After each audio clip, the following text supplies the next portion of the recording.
E aí pessoal, tudo bem? Nós estamos falando então sobre calvinismo no segundo semestre. A aula de hoje é a aula de número 6. Nós vamos falar um pouquinho sobre eleição incondicional. Nós já falamos, no começo das nossas aulas sobre eleição incondicional, mas nós vamos falar um pouquinho mais, nós vamos aprofundar um pouquinho mais o tema, para que vocês possam compreender mesmo assim o que é a eleição incondicional. Assim como a aula de depravação total, ela vai estar separada em duas aulas, na aula 6 e na aula 7, então nós vamos falar um pouquinho sobre eleição incondicional. O fluxo da aula vai ser um pouco parecido, então nós vamos falar sobre a herança reformada em relação à eleição incondicional. Depois nós falamos sobre mais alguns pontos específicos e sobre algumas objeções que os arminianos têm contra a eleição incondicional, e vamos responder biblicamente essas objeções, essas perguntas, essas questões, essas indagações. Beleza? Então é o formato bem parecido que foi a aula que falamos sobre a aula que falamos de depravação total. Então, nós já entendemos um pouquinho que a eleição incondicional se trata que a escolha de Deus sobre algumas pessoas para a santidade e para a vida não vão se basear em nenhum mérito, não vão se basear em nenhuma obra que essas pessoas possam ou vão fazer, nem mesmo fé ou arrependimento. Mas é uma eleição incondicional, ou seja, não tem condição para Deus escolher. Deus simplesmente escolhe porque Ele quer escolher. E até porque, para nós, os calvinistas, a fé e o arrependimento não são uma obra causada para a salvação, mas sim os resultados dessa salvação. Então a fé e o arrependimento não é uma condição para você ser eleito, mas é o resultado de você ser eleito. Somente os eleitos podem ter fé, podem ter arrependimento. Deus não elege porque antevê arrependimento e fé, mas Ele produz arrependimento e fé porque elegeu. Calvino vai dizer que a semente do Evangelho penetra nos corações e frutifica apenas na vida daqueles que Deus escolheu, sem condição alguma, não porque Deus anteviu a fé ou o arrependimento, mas porque Ele quis escolher, e aí então Deus produz e comunica fé e arrependimento aos eleitos. Nós temos muitas confissões de fé que falam sobre a eleição incondicional. Temos a eleição escocesa, temos a Confissão de Fé dos Países Baixos, temos a Segunda Confissão Helvética, temos uma Confissão de Fé Batista de 1689, que fala sobre a eleição incondicional. Temos ainda alguns artigos de fé da Igreja Anglicana. E por último, e aqui eu vou ler, a Confissão de Fé de Westminster, que é o nosso símbolo de fé da nossa Igreja Presbiteriana do Brasil, que diz o seguinte: pelo decreto de Deus e para a manifestação da sua glória, alguns homens e alguns anjos são predestinados para a vida eterna, e outros pré-ordenados para a morte eterna. Segundo o seu eterno e imutável propósito, e segundo o santo conselho e beneplácito da sua vontade, Deus, antes que fosse o mundo criado, escolheu em Cristo, para a glória eterna, os homens que são predestinados para a vida, para o louvor da sua gloriosa graça. Ele os escolheu de sua mera e livre graça e amor, e não por previsão de fé ou por obras e perseverança nelas, ou de qualquer outra coisa na criatura que isso movesse, como condição ou causa. A graça da fé, pela qual os eleitos são habilitados a crer para a salvação das suas almas, é a obra que o Espírito de Cristo faz nos corações deles, e é ordinariamente operada pelo ministério da palavra. Ou seja, A graça de Deus, a fé, o arrependimento, são comunicados por Deus por a quem Ele elegeu, a quem Ele escolheu para a vida eterna, a quem Ele escolheu para a salvação. Para quem Ele não escolheu, permanecem no caminho da condenação, da reprovação final, da condenação eterna.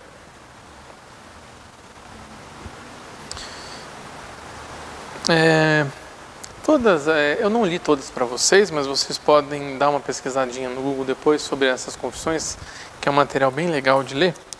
Eu não li tudo porque senão seria muita coisa, tá? E a aula ia ficar muito grande, e eu sei que vocês não gostam de aula muito grande.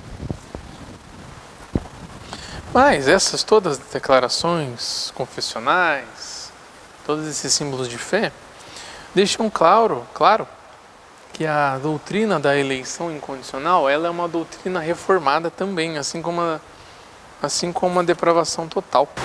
Isso fica claro que essa doutrina é uma doutrina professada pelas igrejas que vieram da Reforma Protestante, o que é totalmente contrário ao arminianismo, que vão basear a eleição na fé, no arrependimento ou qualquer outra obra humana. Mas isso é um desvio sério na doutrina bíblica da salvação, da eleição, porque a Bíblia é bem clara quando se diz que a salvação não é por obras, para que ninguém se glorie. Então, muito menos Deus vai eleger alguém porque Ele viu que essa pessoa vai se arrepender e vai ter fé. Afinal, nós somos mortos. Ninguém morto consegue fazer só algo sozinho. Não dá. A eleição é algo amplamente ensinado nas Escrituras. As Escrituras falam muito sobre eleição.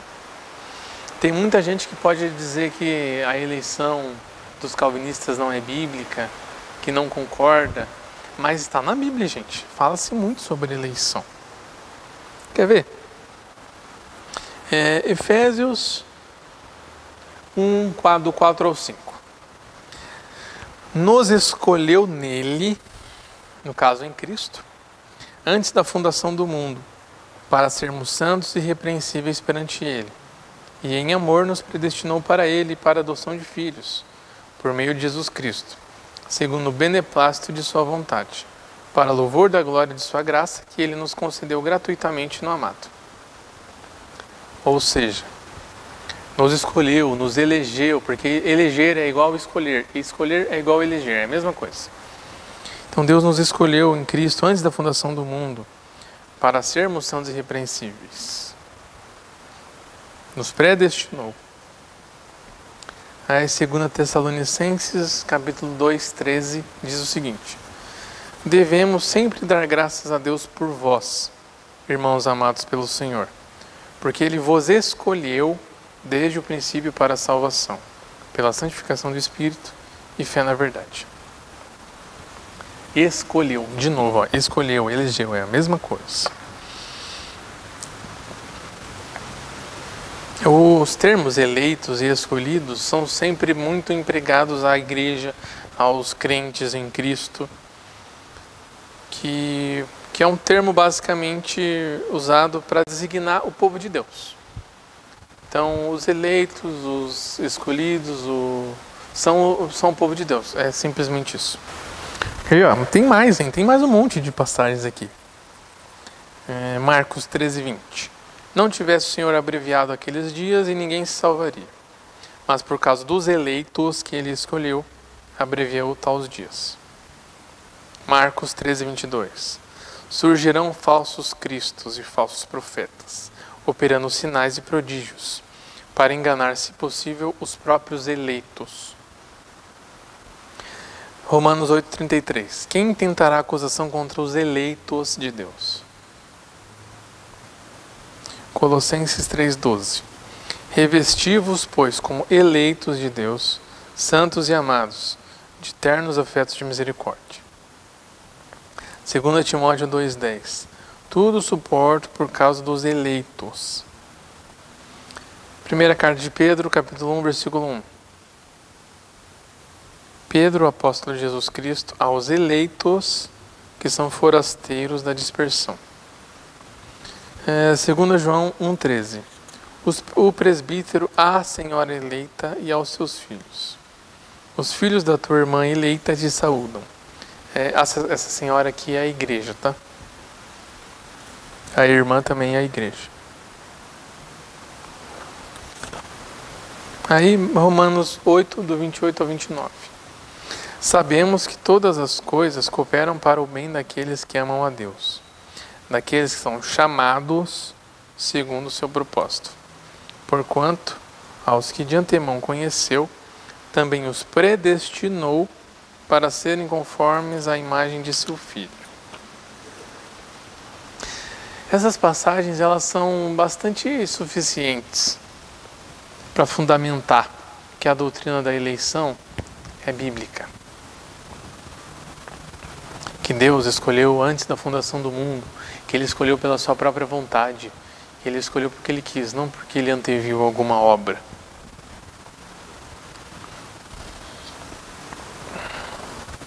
E existem ainda outros tipos de eleição. Porque a soberania de Deus, ela não se manifesta apenas na eleição para a salvação. São outras eleições e outras escolhas que a gente consegue olhar na Bíblia. Alguns exemplos, habilidades naturais, dons espirituais e vocações. É Deus quem habilita tanto os remidos quanto os não redimidos, conforme a sua própria vontade. As pessoas já nascem com maiores ou menores habilidades naturais.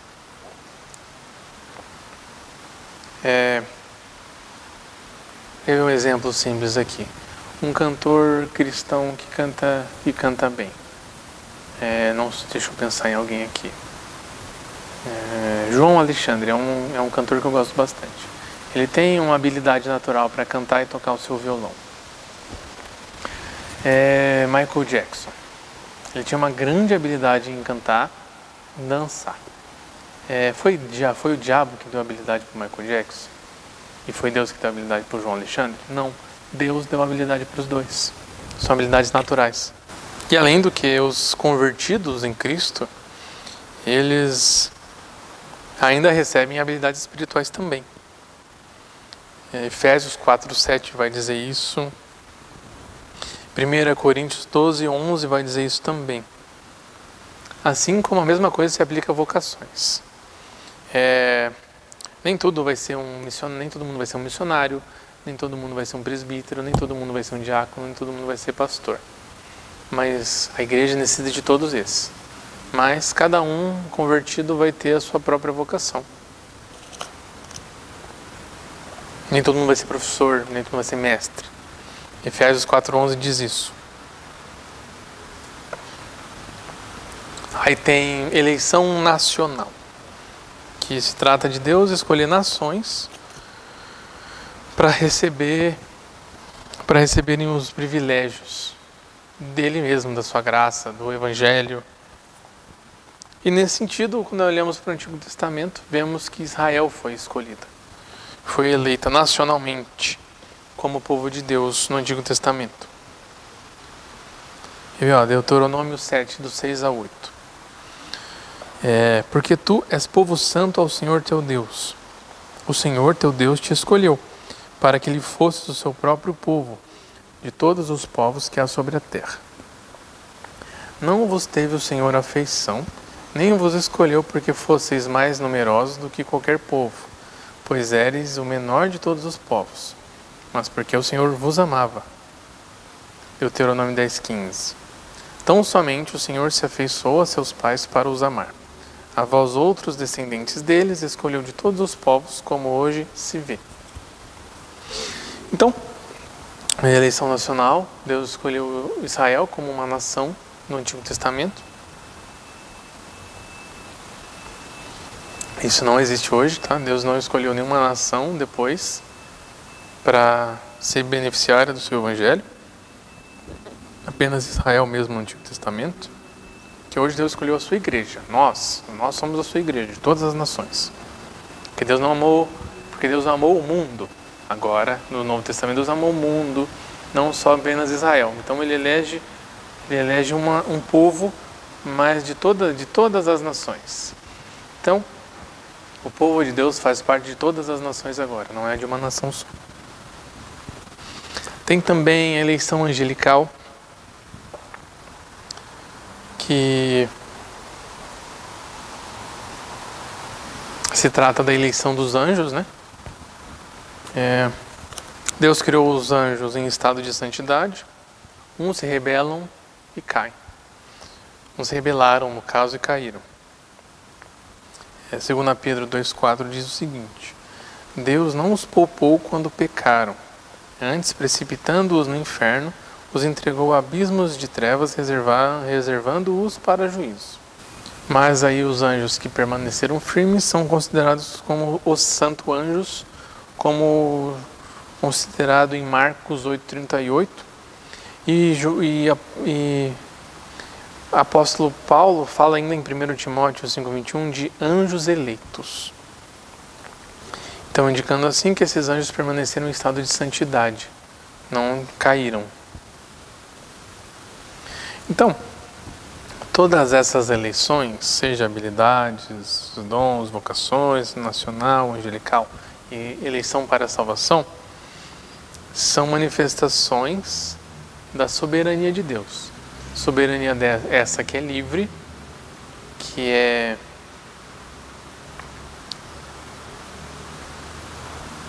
eterna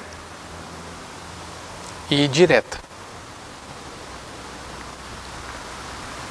E todos aqueles adjetivos que nós já usamos uma vez, imutável e tudo mais.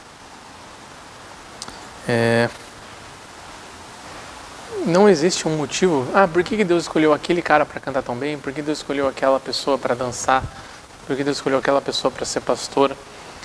Assim como a salvação, não existe um motivo pré-estabelecido, uma condição do ser humano para ele ser escolhido para alguma coisa, seja salvação, seja vocação, seja dom, seja habilidade. Mas a resposta é a mesma para todas essas eleições. Deus quis. Deus assim desejou. Deus assim quis que fosse, pela sua própria vontade, pela sua boa vontade. A Bíblia nos adverte a não ficar questionando a Deus.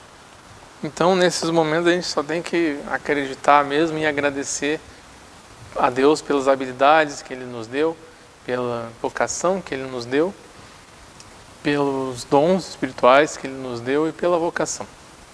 E principalmente pela salvação. Mas não existe motivo. Deus escolheu porque Ele quis escolher. Afinal de contas, nada é pelas obras, né, gente? E se fosse pelas obras, a gente não ia merecer nada. Porque nós somos mortos espiritualmente e seríamos inimigos de Deus se Deus não tivesse nos regenerado. Então nós não mereceríamos nada, afinal de contas. Então é isso. Próxima aula a gente fala um pouquinho mais sobre eleição incondicional. Falaremos sobre mais alguns pontos, sobre algumas objeções. Por essa aula é isso. Tá bom? Vamos orar mais uma vez? Mais uma vez não, né? Que a gente não orou hoje ainda. Mas vamos orar agora. Senhor nosso Deus, nosso Pai, muito obrigado por este momento.